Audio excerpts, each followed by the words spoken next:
Baik, bismillahirrahmanirrahim. Alhamdulillah, sahabat-sahabat, selamat bergabung kembali di kajian suluk online.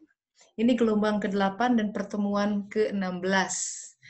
Pagi ini jam 10 pagi di Amsterdam, mendung.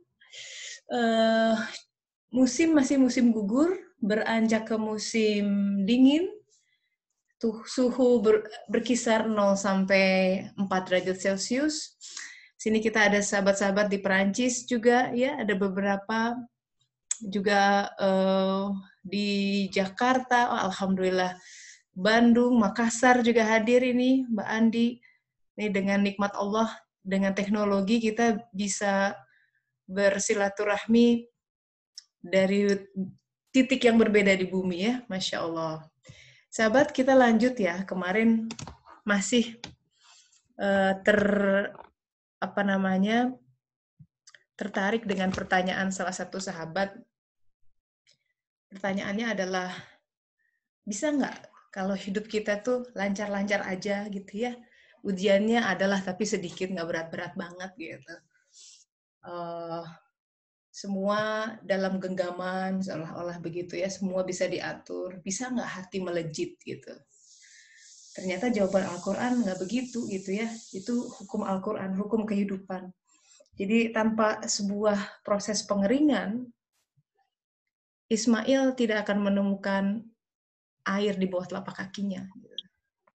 Tanpa sebuah proses pengeringan, Yusuf akan hanya terpenjara di bawah sumur ya, atau di penjaranya gitu. Sebentar, ada suara. Ada yang masih join nih. Sebentar ya, saya harus admit dulu. Nah, sekarang hari ini kita mau lihat lagi apa Al-Quran bicara apa sih gitu. Karena kalau Al-Quran itu berarti rambu-rambu kehidupan. Ya, kemarin ada yang curhat sama saya, kenapa ya Teh, saya sholat udah gitu ya, ibadah udah, tapi kok begitu menghadapi ujian kehidupan masih pontang-panting gitu. Saya bilang barangkali harus dievaluasi sholatnya, juga wudhunya. Jangan hanya sekedar wudhu dan sholat secara fisik, tapi harus sampai nyerap ke dalam jiwa gitu ya. Jadi harus menjadi ada yang transformasi. Karena dalam Al-Quran dikatakan sholat itu mencegah fahsya dan mungkar. Fahsya itu adalah sesuatu pelanggaran hukum. Mungkar itu kalau udah stage lebih lanjut, jadi orang sudah melawan agama, itu sudah mungkar gitu ya. Nauzubillah. Tapi biasanya orang beriman itu biasanya jatuh ke kategori kalau nggak fahsya, berbuat gitu ya. Keburukan di dalam Al-Quran dikatakan seperti itu. Nah itu tuh rambu-rambu seperti itu berseliweran dalam Al-Quran.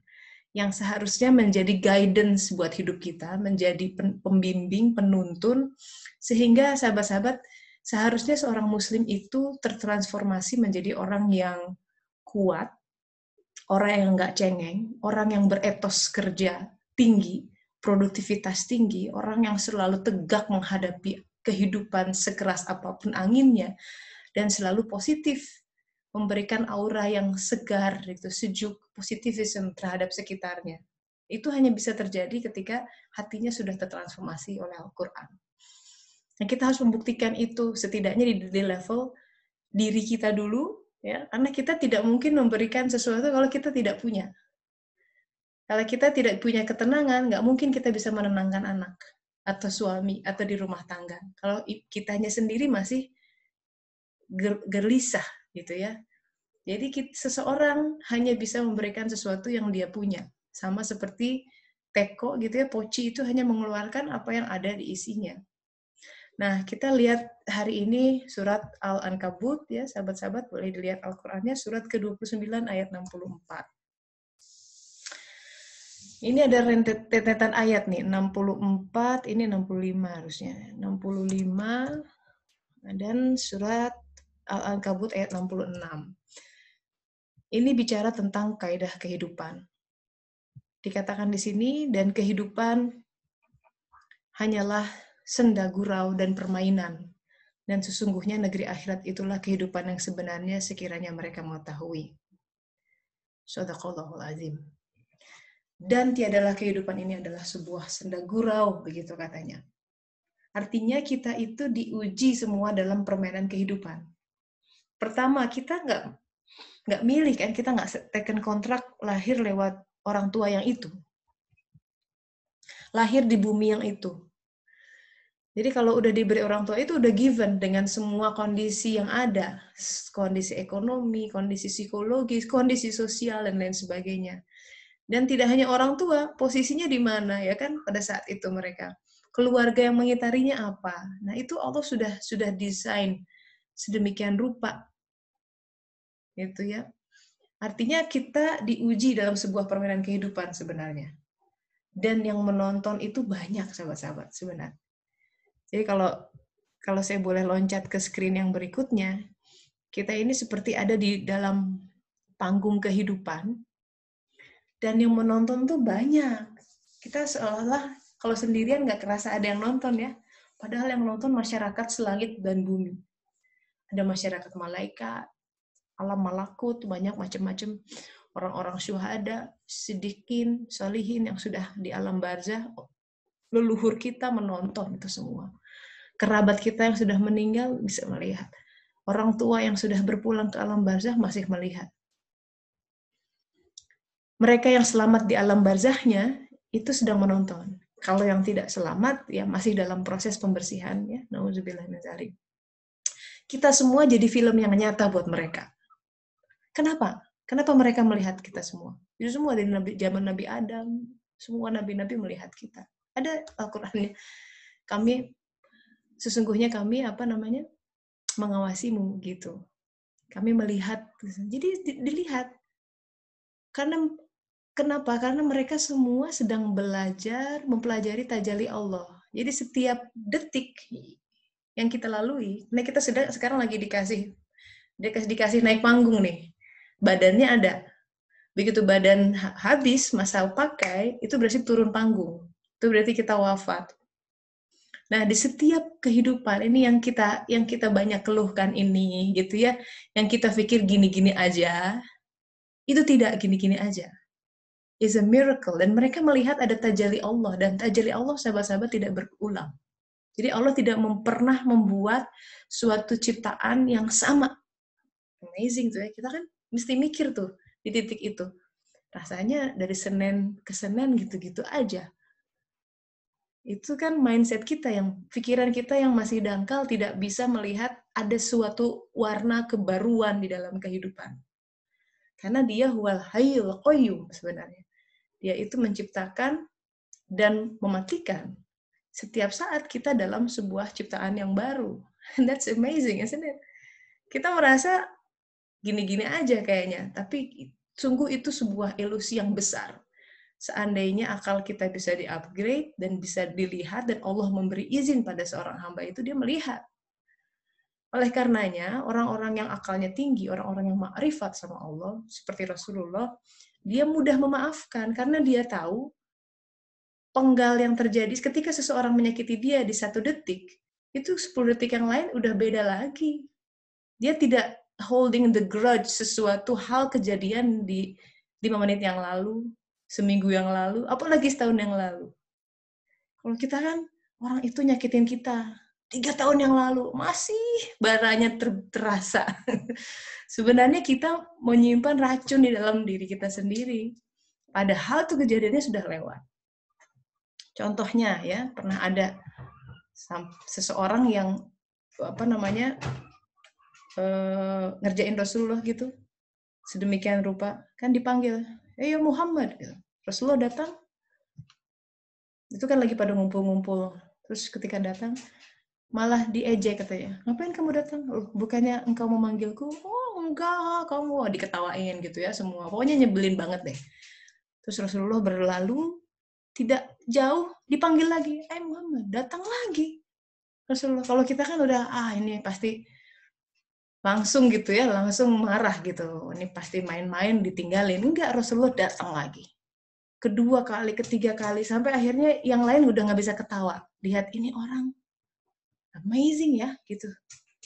Awalnya bisa ketawa, lama-lama mereka berhenti tertawa, dan si yang manggil ini, yang ngerjain Rasulullah, masuk Islam.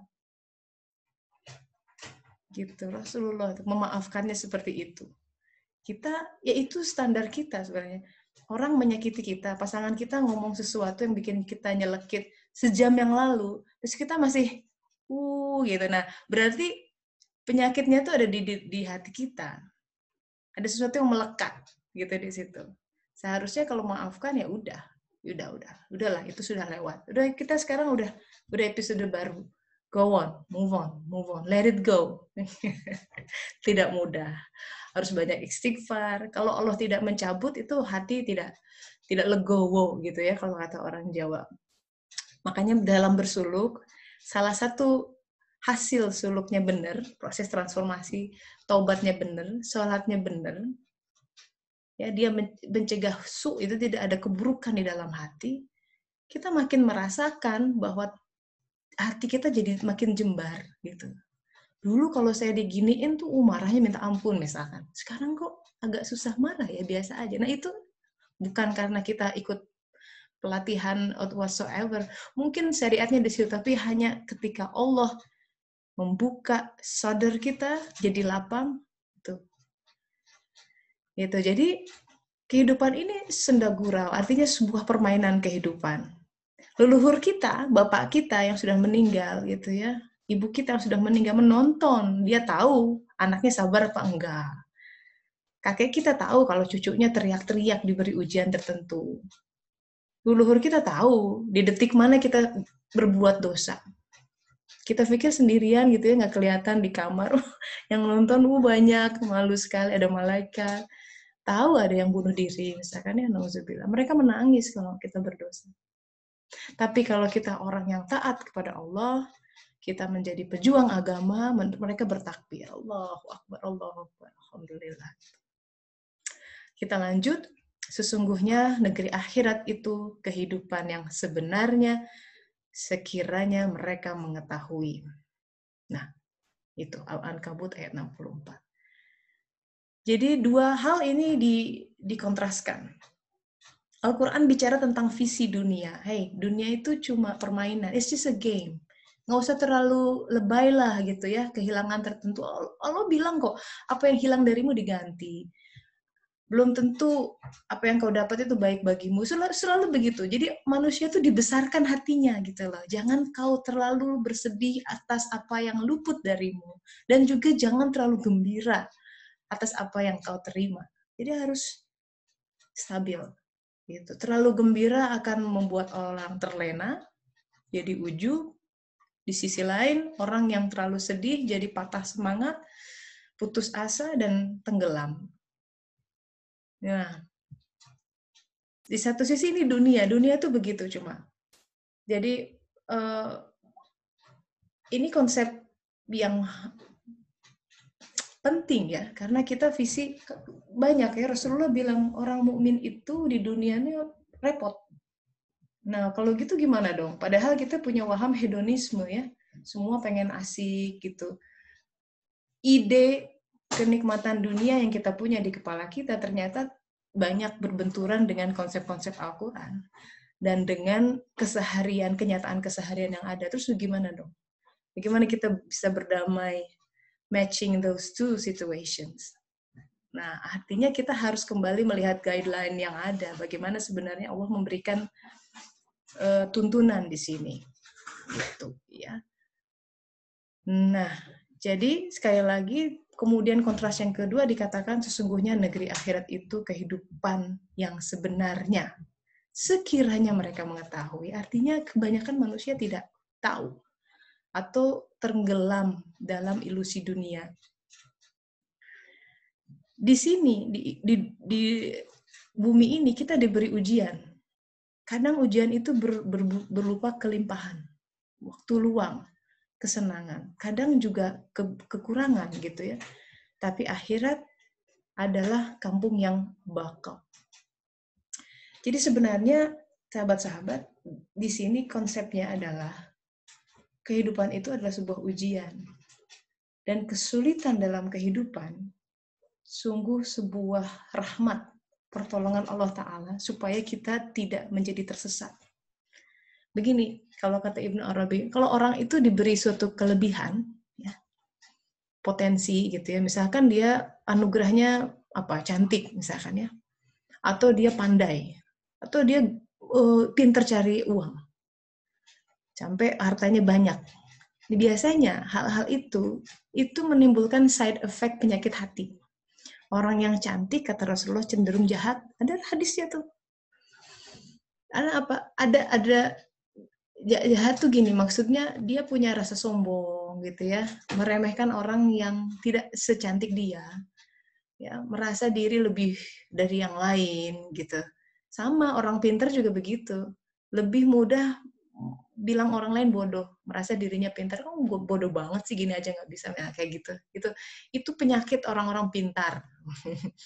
Jadi di setiap kelebihan itu biasanya manusia suka tenggelam, jadi beracun gitu ya. Jadi, nah, untuk selamat hatinya Allah kasih penawarnya begitu dalam kehidupan. Maka kalau orang misalkan, wah dia cantik, pinter, prestasi terus ya kan, karirnya melejit, biasanya di sisi lain dia akan dikasih sebuah ujian. Misalkan anaknya dibuat sakit, keluarganya dibikin bermasalah, misalkan ya. Sesuatu yang sebenarnya itu keep her in balance atau keep him in balance. Tapi kita nggak lihat itu sebagai sebuah perawatan dari Allah Ta'ala. Yang kita lihat judging saja sama orang lain, wah kasihan, atau kita tidak menerima itu. Nah, itu yang celaka artinya manusia itu. Artinya kita menjadi akan terikat oleh sebuah fenomena lahiriah. Padahal, sahabat-sahabat, ujian itu, apapun itu sebuah proses penanggalan, sebuah proses pemurnian dari Allah Ta'ala untuk hal-hal yang seharusnya nggak melekat di dalam kau. Itu. Nah, ayat berikutnya, 65. Nah ini, coba bayangin ya. Auzubillahiminasyaitonirrajim.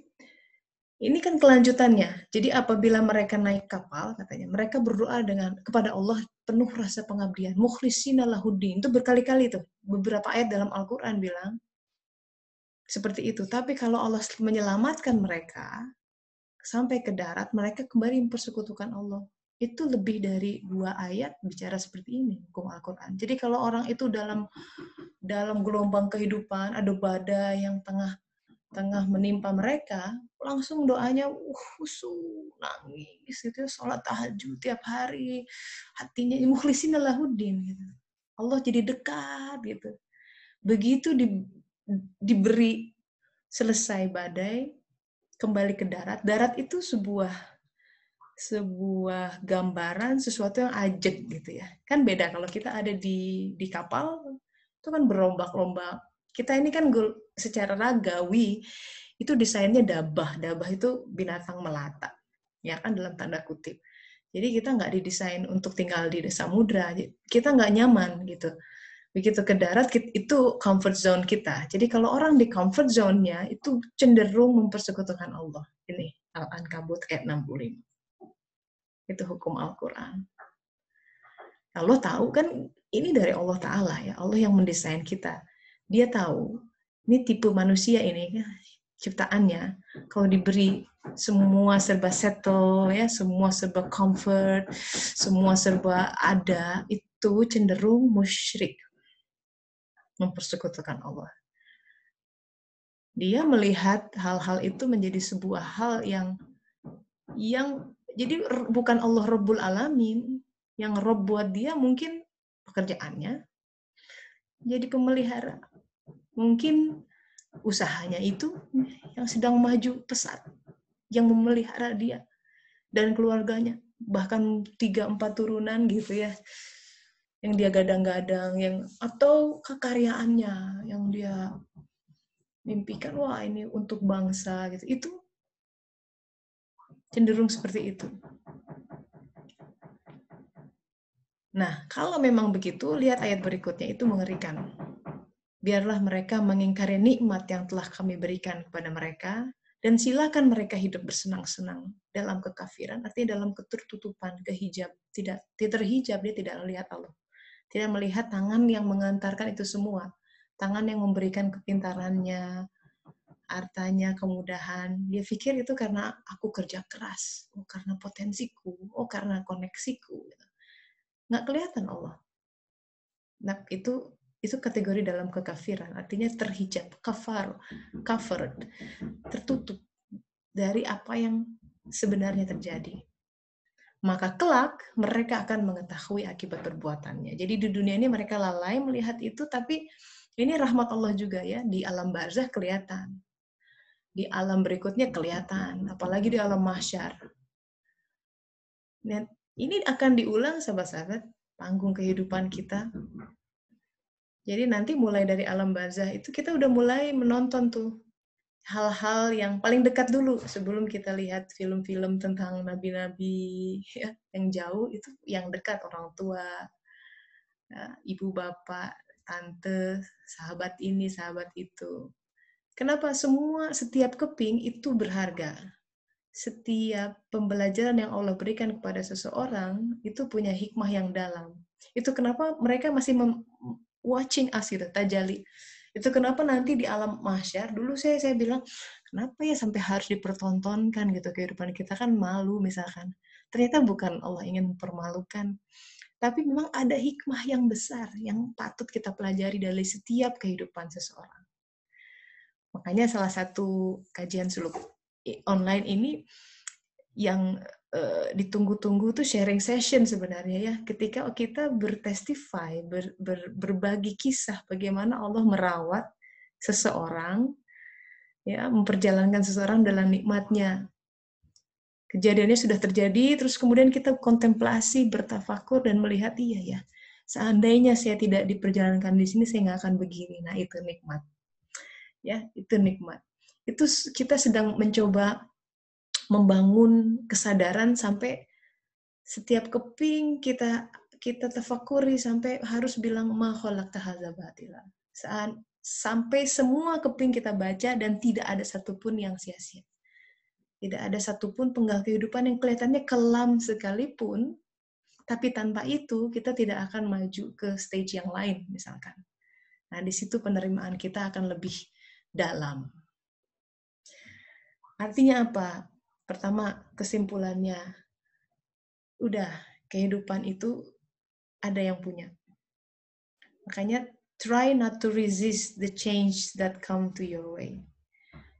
Perubahan itu suatu hal yang niscaya. Coba jangan ditolak gitu. Coba jangan berontak dulu. Instead, let life live through you gitu. Ya, alih-alih kita berontak, biarkan kita mengalir. Ini bicara tentang sabaha, mengalir. Kan kita tidak pernah tahu. Do not worry gitu, that your life is turning upside down. Jangan pernah khawatir kalau hidup kita kayaknya jungkir balik ya, dulu begini gitu. Nah itu kita belum bisa melihat kebaikannya. Karena how do you know that the side you are used to is better than the one to come gitu. Gimana kita tahu hal yang kita kan pengennya kayak gitu. Tapi Allah beri yang baru. Nah, kebaikan hal yang baru itu yang kadang kita harus masih berjuang untuk melihat bahwa di semua hal yang Dia berikan adalah yang terbaik. Ingat, Allah itu sifatnya Maha Pemurah. Dia selalu memberi yang terbaik, sahabat-sahabat. Yang terbaik. Nggak pernah KW2. Allah, aduh, nggak ada. Allah itu zat yang maha baik, selalu memberi yang terbaik. Begitu. Masalah kitanya tidak mengerti kebaikan itu, sabar dulu. Makanya jadikan sabar dan sholat sebagai penolong. Kita buka sesi sharing ya. Silahkan, kemarin ada yang mau sharing katanya bisa langsung dibuka ininya, atau boleh mau kirim pesan lewat chat, silahkan. Mana Ibu kemarin? Asih, boleh sharing? Silakan, Mbak Asih. Ya, kan tadi soal zona nyaman, kemudian kalau ada yang berubah dalam kehidupan kita, coba untuk tidak melawan gitu ya, Bu ya. Yes. Nah, saya tuh ya, saya sih pengen bisa punya mindset seperti itu, tapi di satu sisi juga saya sangat di zona nyaman gitu loh, Bu. Maksudnya, orang kan berpikir gini ya, untuk menjadi lebih baik keluar dari zona nyaman. Ya lu aja kali, gue mah pengennya nyaman-nyaman. Toh ketika kita keluar dari zona nyaman ini sekarang, kita juga cari zona nyaman baru kok gitu. Apa bedanya gitu kan? Itu pikiran saya ya Bu ya, karena posisi saya juga kan sebagai ibu tunggal. Kalau saya nggak nyaman, anak saya nggak akan nyaman.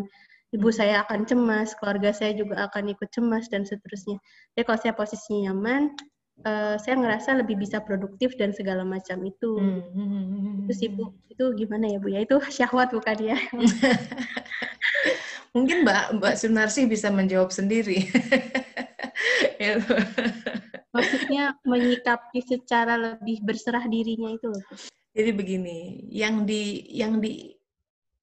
diincar itu ma'rifatnya.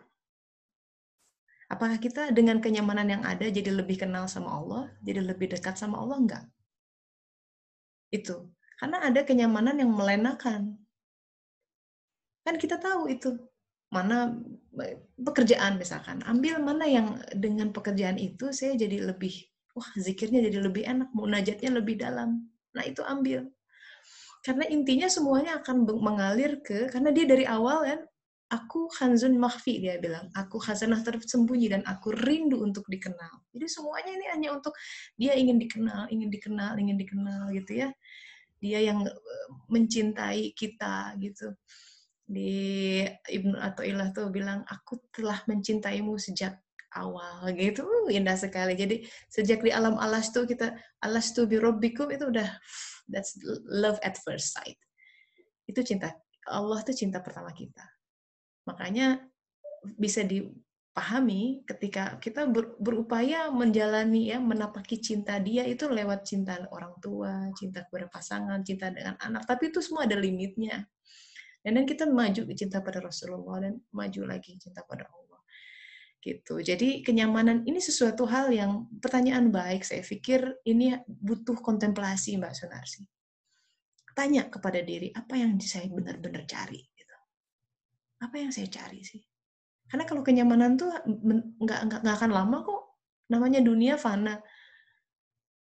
Entah itu dilepas oleh kematian, ya kan? Bencana. Nah, begitu itu terjadi, apa yang terjadi pada kita? Begitu loh. Agama itu ingin mengalihkan manusia kepada kenyamanan yang lebih abadi, begitu, yang tidak terkait oleh semua sebab akibat jasadiah. Itu maksudnya. Jadi apapun kondisinya, nyaman aja. Jadi nyaman tuh lebih di sini nih, di hati. Mau makan sama garam, nyaman aja, alhamdulillah. Ada ayam, alhamdulillah, gitu. Gitu. Nah, itu harus lepas dari situ. Jadi fenomena itu dipergantikan. Itu siang malam, Allah bilang siang malam. Kadang kita dibikin duit ada, kadang kempes, kantung gitu ya. Itu harus biasa. Tapi apakah nyaman? Iya. Nah itu. Jadi jangan sampai kalau uang dikit nggak nyaman. Nah itu masih berarti masih terikat sama unsur dunia, itu celaka gitu. Aduh sedih banget. Itu ya tragis gitu. Kalau orang mengaitkan kebahagiaan dengan hal-hal di luar dirinya, aduh itu fatal. Saya akan bahagia kalau suami saya, aduh fatal. Begitu suaminya macam-macam, habislah. Saya bahagia kalau anak saya, fatal. Anaknya macam-macam, habis. Coba, apa? Nah, agama tuh mukhlisina lahuddin, jangan kaitkan kebahagiaan dengan hal seperti itu. Kayak gitu mah akan dipergilirkan. Seorang Nuh saja anaknya kafir, dibilang kan sama Allah, itu bukan anakmu, coba padahal anaknya. Itu ayat Al-Quran. Apa kemudian sang Nabi menjadi sedih? Ya tidak, ya sedih sebagai manusiawi ya. Cuma kan ada kebahagiaan lebih ketika, oh ya ini anaknya. Ini dari Allah. Nah itu tuh, agama tuh harus melambung tuh ke sana. Jadi suluk membawa kita kepada kehidupan yang lebih abadi ya. Selalu melihat sesuatu lebih dalam gitu. Nah sekarang buat Mbak Sunarsi, PR-nya adalah alhamdulillah sudah diberi kenyamanan. Sekarang single mother tidak mudah ya merawat anak sendiri. Masya Allah, itu juga sebuah qadar Allah, sebuah ketetapan dari Allah. Apa ini gitu ya? Buat anak pun dia sedang dididik oleh Allah. Kan bukan Anak kita bukan anak kita sebenarnya. Itu hanya titipan, itu anaknya Allah. Itu adalah hamba Dia. Jadi yang paling tahu bagaimana mendidik ya Allah Ta'ala. Kalaupun sekarang ditakdirkan raising by single parents, apakah kemudian jadi ngenes gitu, aduh kasihan ya, enggak juga. Jangan, itu seolah-olah kita bilang skenario Allah jelek gitu kan. Kan nggak mungkin kan. Nah, itu yang kita tidak tahu, bagaimana impact itu, barangkali dia jadi lebih kuat dengan itu, gitu ya. Sesuatu yang tidak akan diperoleh ketika dia sama-sama terus dengan kedua orang tuanya. Lihat seorang Ismail. Kalau dari sisi hak asasi anak, gimana ceritanya Ibrahim nyimpen Siti Hajar sama Ismail yang masih bayi? Coba bayangin, di tengah padang pasir, itu agama tuh. Coba bayangin. Pecah ini rasio kita kalau cuma berpikir secara horizontal. Di mana tanggung jawab Ibrahim? Gitu kan, kemanusiaan kita akan bicara begitu, teriak. Tapi kan Siti Hajar imannya bilang, ya Ibrahim, apakah ini petunjuk Allah? Cuma tanya begitu. Dengan satu jawaban, iya, dia langsung, kalau ini dari Allah, maka dia tidak akan menelantarkanku. Hebat itu perempuan. Masya Allah. Gemetar. Nah, itu Siti Hajar. Bukannya, loh, kok aku udah tinggal di sini? Mana ATM-nya? Mana ini? Enggak. Dia tidak mengandalkan kepada hal-hal horizontal. Lihat iman seorang Siti Hajar di situ. Makanya anaknya Ismail jadi begitu ya. Ibunya luar biasa. Begitu ditinggalkan, kaget dia. Apakah ini petunjuk Allah? Iya, kata Ibrahim. Seorang bagaimanapun bapak kebayang rasanya harus ninggalin bayinya di situ. Bayi yang lama ingin diinginkan. Lama banget nunggu seorang anak tuh. Harus ditinggal. Coba. Tapi apakah tragis kehidupan itu? Itu kisah itu, jika tanpa itu nggak ada Ka'bah sekarang tuh. Karena Ka'bah itu dibangun di tangan-tangan mulia Ibrahim dan Ismail alaihissalam. Jadi Allah ingin menunjukkannya. Itu contoh sahabat-sahabat dalam kehidupan. Kenapa kita diberi role, harus play a role yang skenario yang dia berikan, karena dia punya agenda gitu. Dia yang punya stage. Dia ingin mengisahkan sesuatu kepada seluruh umat manusia. Karena yang menonton tidak hanya kita gitu, banyak semua.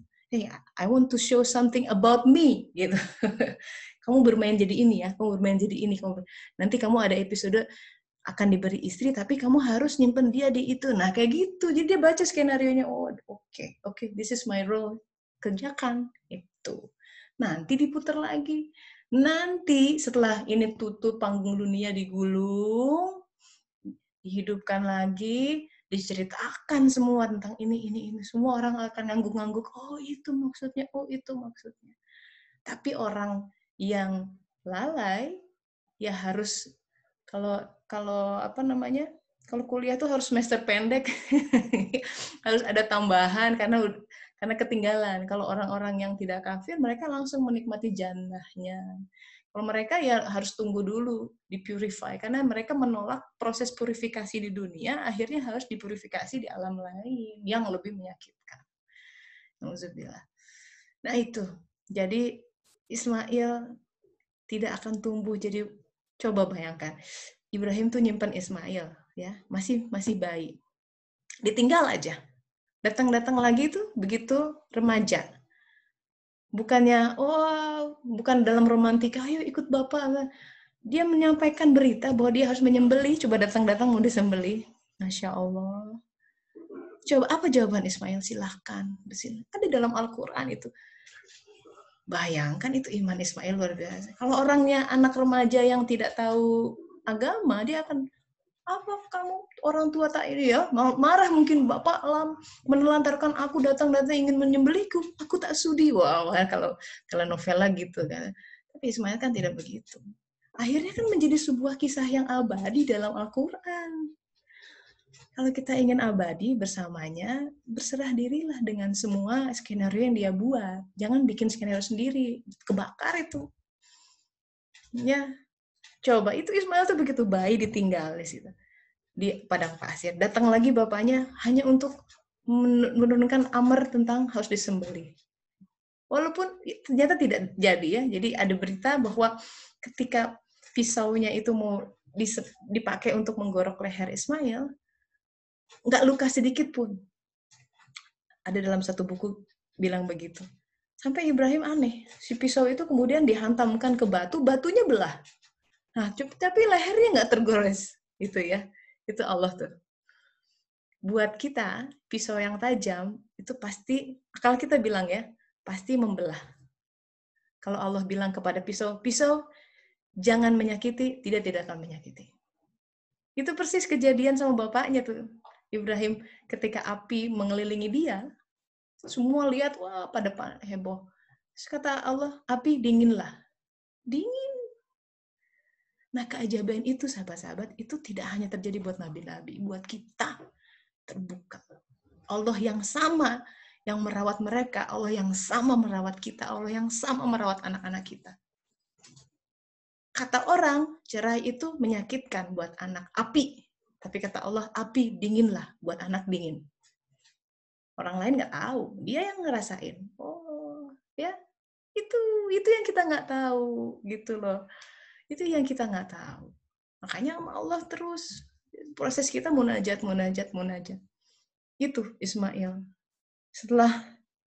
Setelah mau disembelih, kemudian Ibrahim pergi lagi.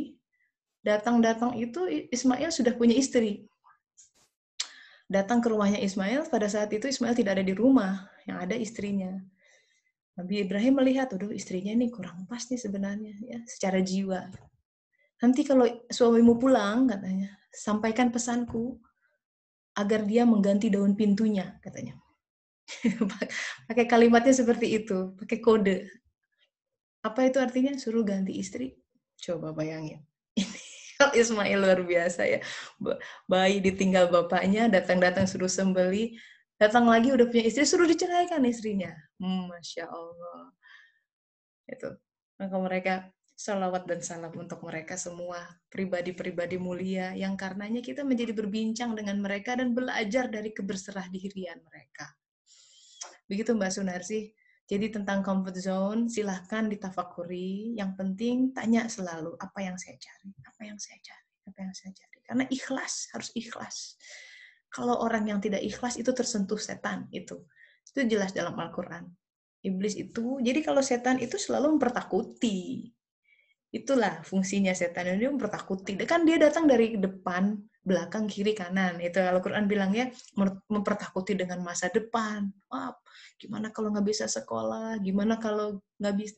Gimana kalau itu jurus iblis. Atau mempertakuti dari belakang yang terjadi masa lalu. Aduh, coba ya kalau nggak begini. Nah, itu jurus-jurus dia. Atau dari kiri dan kanan. Dia ajak orang ke kiri, mengerjakan sesuatu yang buruk yang didesain pakai packagingnya bagus, padahal keburukan. Atau dia mengerjakan sesuatu yang baik tapi hatinya dibuat berantakan gitu. Nah, wallahu alam. Gitu Mbak Sunarsi. Ya, bismillah ya, semoga bisa jalan terus. Terima kasih Mbak Sunarsi ya. Iya. Harus dengar apa cerita Ismail. Salamun ala Ismail. Insya Allah, terima kasih ya. Salamun ala Ismail, betul. Mbak Dela, silakan mau sharing juga katanya. Ya, Mas Dimas mau pergi dulu, silakan. Assalamualaikum, Teh Tessa. Waalaikumsalam warahmatullahi wabarakatuh. Silakan. Kayak mau tanya dulu aja deh. Boleh, boleh. Jadi, aku lagi ada di antara dua pilihan. Tapi gimana sih caranya biar tahu kalau yang pilihan itu tuh yang dari Allah tuh yang mana gitu. Karena aku juga udah coba salat istikharah, tapi rasanya kok selalu kadang-kadang 70% yang ini, 30% yang ini, lalu 70% yang itu, 30% yang ini gitu. Kalau pilihan itu ya gampang-gampang susah sih ya. Yang pasti kita harus mengoptimalkan fungsi akal dulu. Jadi coba analisis pakai SWOT analysis lah setidaknya gitu ya tools ya. Satu itu. Yang kedua kalau mentok juga masih blurry yang mana ya istikharah. Sholat khusus gitu istikharah 2 rakaat atau lebih silahkan. Semakin banyak semakin jernih gitu. Yang ketiga, kadang untuk menunggu datangnya jawaban itu perlu waktu. Jadi mesti sabar, memang mesti sabar. Only time can tell sometimes gitu.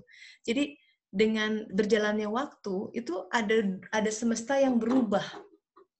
Nah, dalam perubahan itu dia memberikan jawaban sebenarnya. Barangkali sosial ekonomi berubah, keadaan pandemi berubah. Nah, itu menjadi sebuah faktor yang menentukan gitu. Jadi yang penting kita sudah berdoa sama Allah Ta'ala, doa khusus, nanti jawabannya tinggal tunggu gitu Mbak. Gitu. Iya, tunggu aja. Tunggu. Jadi jangan tergesa-gesa membuat suatu keputusan. Kalau kata Rasulullah begini, kalau ragu diam dulu. Kalau ragu berarti jangan buat keputusan. Karena keputusan yang dibuat dalam keadaan ragu itu shaky itu. Jadi nuansa keterburuannya kita akan menyesal biasanya nanti dengan keputusan itu. Tunggu is better gitu. Tunggu saja. Oke. Ya. Terus yang kedua aku mau sharing. Jadi boleh. aku beberapa bulan kemarin itu kan aku ikut semacam formation ya. Nah, formation itu apa? Dijelaskan gitu. Ini di Perancis nih soalnya. Formation itu kayak semacam sekolah gitulah. Nah, kebetulan di NIS itu kan di Perancis ya ada kejadian yang sangat karikatur Nabi Muhammad. Kemudian di tempat tinggal aku sendiri juga lanjutan dari itu tuh di gereja dekat rumah aku 10 menit dari rumah itu ada orang yang disembelih di dalam gerejanya sama orang Islam katanya gitu kan. Nah, kebetulan profesor aku itu adalah ateis. Dia itu karena aku ini sekolahnya itu bukan sekolah yang formal gitu. Jadi ini lebih ke semacam bimbingan untuk untuk bekerja dan dikasih masukan soal kerja apa sih sebenarnya kalau di Prancis yang misalkan yang bisa kita tertarik gitu. Nah, jadi banyakan ngobrol gitu, banyakan kita tuh ngobrol tentang segala sesuatu di Prancis. Nah, si profesor aku tuh sempat sempat mengeluarkan pendapat gitu bahwa kenapa ya kalau Islam itu katanya banyak selalu suka membunuh orang kalau sesuatu yang mereka nggak setuju gitu. Jadi ya jujur aku juga punya beberapa teman Islam di dalam kelas. Agak shock juga dengar profesor bilang gitu. Terus kita juga jelasin sebenarnya bukan nggak gitu ajarannya kita jelasin gitu lah pokoknya mah. Sampai ya akhirnya kita terjadi bukan perdebatan sih sebenarnya perbincangan soal agama kita gitu ya. Dan aku ngerasa bersyukur kenapa? Karena aku ikutan kelas Tesa gitu ya. Jadi aku bisa tahu ilmu yang dari Teteh itu benar-benar kepake waktu saat aku ngejelasin ke profesor aku itu. Oh ya, gimana Contohnya ya aku ngasih tahu bahwa kita itu agama Islam itu nggak datang belakangan karena dia sempat nanya juga gitu. Kita itu sebenarnya satu Tuhan kan awalnya kan. Terus kenapa bisa terbagi jadi ada Islam, ada Kristen, ada Jewish gitu kan ya. Nah terus aku jelasin juga bahwa sebenarnya awalnya satu. Kemudian dia juga nanya kenapa sih orang Islam tuh harus apa-apa tuh harus Al-Quran gitu. Emangnya ngebunuh orang juga ada di Al-Quran atau enggak? Terus ya jelasin gitu lah pokoknya. Ya aku susah juga sih Mbak jelasin lagi di sini. Cuman yang jelas ilmu yang dari Mbak Tessa itu sangat-sangat bermanfaat untuk jelasin ke mereka. Sampai aku akhirnya berkesimpulan bahwa kayaknya selama ini aku beragama Islam itu aku hanya tahu bahwa perintah sholat ini itu hanya sebatas dari orang tua ya ngedidik aku gitu. Tapi begitu aku ikut kajian suluk, aku berasa bahwa aku secara sadar menjadi seorang Islam itu kenapanya, kemudian melakukan ibadahnya itu karena aku sadar, aku tahu, aku belajar ilmunya juga gitu, bukan karena emang dulu diajarin orang tuh harus gini gitu. Jadi sekarang aku dan menurut aku itu penting banget untuk diri aku sendiri dan juga aku tinggal di negara non muslim yang mungkin banyak banget yang tiba-tiba terlibat percakapan seperti itu. Kalau dulu aku kan hanya bisa diem ya, karena aku pun juga, oh iya ya, kenapa aku ngelakuin itu ya, gitu. Kalau sekarang sih mungkin ada ilmu gitu dari kajian yang Teh saya itu, jadi aku setidaknya bisa punya pendapat, ngasih tahu ke mereka gitu. Dan itu tuh benar-benar buat aku ada rasa senang sendiri gitu, bahwa aku bisa jelasin ke orang bukan Islam untuk hal itu gitu. Dan aku juga mungkin bisa, oh iya, aku juga punya kesulitan awalnya untuk ngejelasin ke anak-anak tentang agama aku, karena anakku yang 10 tahun juga di sekolah direktrisnya bilang bahwa ya pokoknya bilang sesuatu hal yang kurang bagus tentang Islam gitu. Tapi akhirnya aku bisa juga jelasin ke anak-anak, dan aku benar-benar ngerasa bersyukur aku bisa ikut kajian suluk ini, karena aku bisa dapat ilmu, bisa untuk diri aku sendiri dan juga untuk ke anakku, dan juga ke orang lain yang awalnya mereka punya negatif tentang kita, tentang Muslim gitu. Tapi aku berusaha jelasin juga akhirnya mereka punya masukan yang seimbang. Setidaknya mereka aku nggak tahu dalam hatinya mereka, tapi pas dengerin aku jelasin itu, profesor aku dia jadi, aku ngerasa bahwa oh dia sedikit terbuka tentang Muslim itu, nggak gitu, karena kebanyakan Muslim kan di sini tuh apa ya namanya, agama yang dianut sama orang-orang refugee gitu, orang-orang yang datang ke Perancis itu karena perang gitu. Sedangkan aku datang dari Indonesia dengan kesini itu bukan karena memang mengharapkan nasionalitas Perancis, bukan gitu. Tapi aku kesini memang menuntut ilmu, menuntut pengalaman gitu-gitu. Jadi aku iya betul. Jadi profesor aku ngelihat dari sudut pandang yang lain, bahwa ada muslim-muslim lain yang datang ke Perancis itu bukan meminta sesuatu gitu dari Perancis gitu. Ya setidaknya mereka terbuka juga, maksudnya si profesor aku itu mulai terbuka pemikirannya gitu, bahwa oh Muslim itu kayak gitu, oh jadi kayak gitu ya. Dia bilangnya sih ke aku ateis ya, tapi kayaknya dia lebih ke Katoliknya itu tahu banget gitu soal Katolik, karena agama kita dan agama Katolik itu kayaknya sama ya, karena dia juga ikut menjelaskan tapi dari sisi agama Katolik gitu loh, dan ada samanya gitu, yang aku juga kadang-kadang oh sama juga ya gitu loh. Iya. Gitu sih. Alhamdulillah, wow menarik ya. Iya betul nih.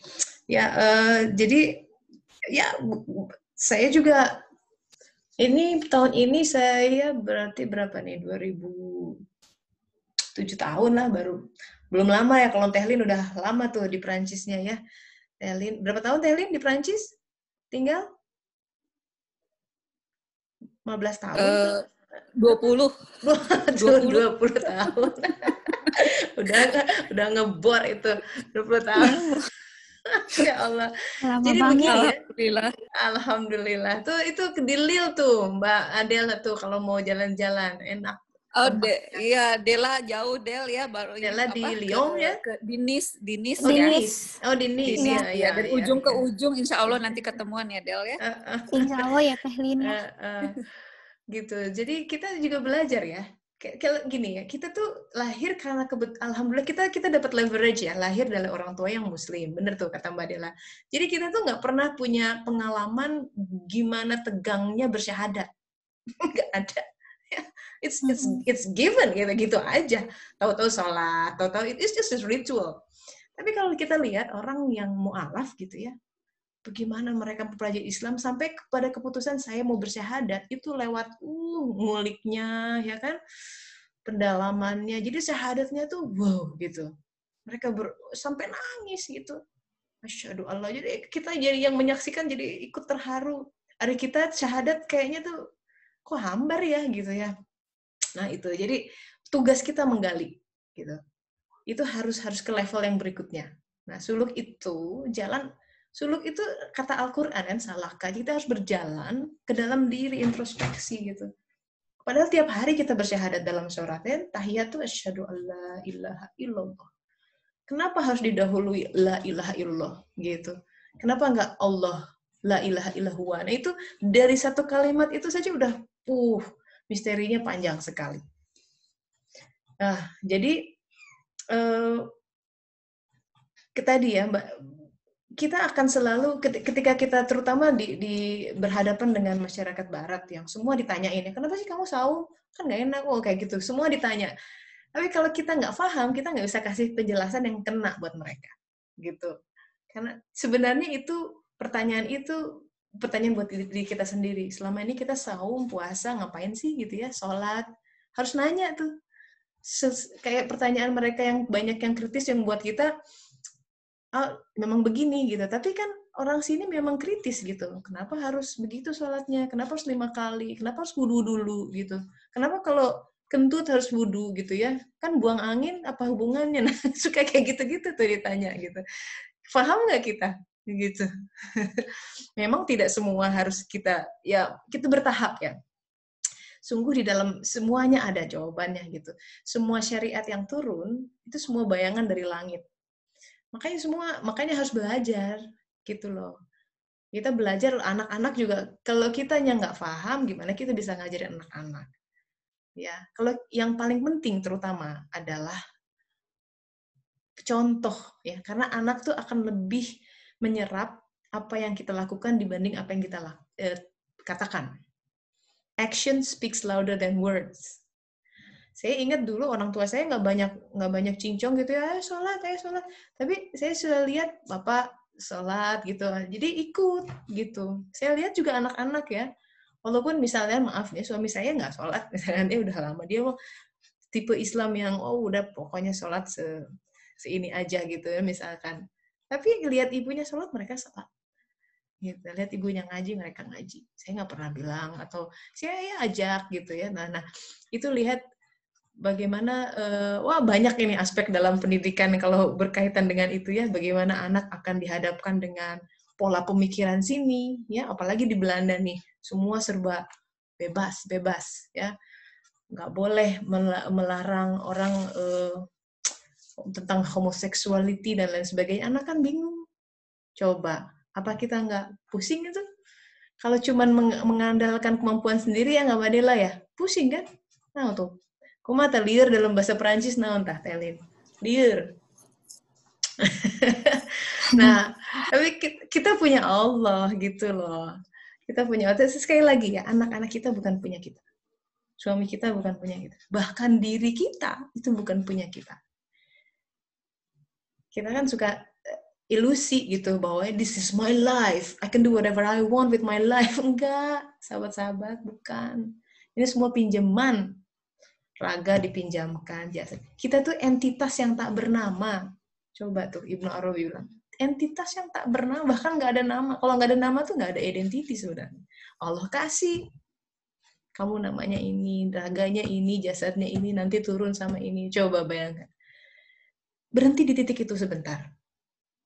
Kalau kita dulu entitas tak bernama, sekarang kita tiba-tiba bisa melihat, bisa mendengar, bisa coba. Itu nikmat nggak? Di situ saja dulu. Itu peristiwa besar itu untuk mengenal siapa kita. Gitu. Nah, kemudian kita akan menelusuri dari semua yang terjadi. Makanya selalu harus baca 3 kitab ini, 3 kitab paralel ya. Kita akan bahas selalu. Pertama, kitab Al-Quran wajib dibaca, wajib didalami. Kita bicara 3 ayat di sini. Ada rambu-rambu kehidupan. Alirkan itu sehingga merambas dalam keseharian kita, sehingga dia menjadi ruh. Oh iya ya, dunia panggung kehidupan. It's just a role to play. Dengan seperti itu aja, itu harus jadi sebuah remedy buat masalah transgender misalkan. Ada orang yang tidak menerima dilahirkan dalam keadaan seks seperti itu misalkan. Saya nggak nerima jadi perempuan, pengen jadi laki-laki. Yang jadi laki-laki pengen jadi perempuan. Aduh, yang pusing. Padahal it's simply a role to play. Laki-laki, perempuan, nggak ada yang perempuan jadi kedua. Tidak ada yang lebih tinggi dari satu sama lain. It's just a role to play. Saya role-nya sebagai perempuan, saya tahu diri, oh ya perempuan, saya punya rahim, melahirkan, menyusui, oke. Saya tahu batas-batas. Dulu pengennya sih lari terus kayak laki gitu ya. Pengen berkarir gini-gini. Tapi kan kemudian direm, oh sorry, hamil gitu ya, misalnya punya anak. And then we have to make peace with life. Gitu. Seperti yang dibilang begini, try not to resist the change that come your way. Dan akan selalu ada perubahan itu. Subhanallah itu fungsi bertasbih adalah supaya kita mengalir in his flow, dalam flow-nya dia, bukan flow kita. Kalau flow kita mah pasti nyungsep, pasti gagal gitu ya, pasti nggak keren, pasti nggak ada hikmahnya, pasti sia-sia. Ketika kita, jadi titik awal yang paling utama adalah ketika kita selalu harus perbarui niat kita. Makanya sholat didesain 5 kali sehari minimal gitu ya. Di situ diperbarui, inna sholati wa nusuki wa mahyaya wa mamati lillahi rabbil alamin, di doa iftitah. Coba bayangkan, sesungguhnya sholatku, hidupku, matiku untukmu. Kalau kita benar-benar menghayati, if we really means what we say, itu sebenarnya kita ringan tuh hidup tuh.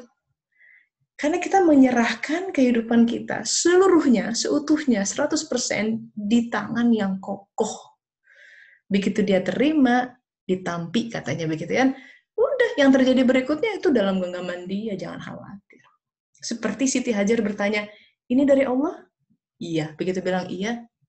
Kalau begitu aku tidak khawatir, karena dia tidak akan pernah menelantarkanku. Sahabat-sahabat, Allah tidak akan pernah melantarkan kita.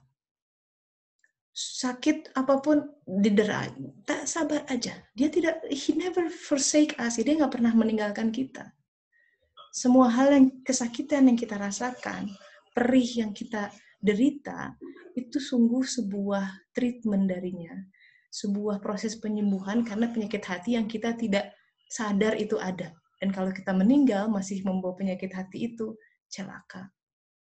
Jadi ujian, takdir kehidupan, itu adalah remedi terbaik buat diri kita masing-masing.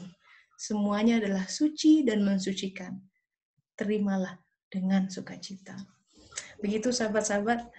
Terima kasih ya Mbak Dela sudah sharing hari ini, Mbak Sunarsih juga. Insya Allah mudah-mudahan minggu depan kita lanjut lagi ya. Ditunggu sharingnya semua. Yang lain juga terima kasih buat partisipasinya, semoga bermanfaat. Kita tutup sama-sama dengan istighfar, alhamdulillah, dan doa akhir majelis. Astagfirullahaladzim.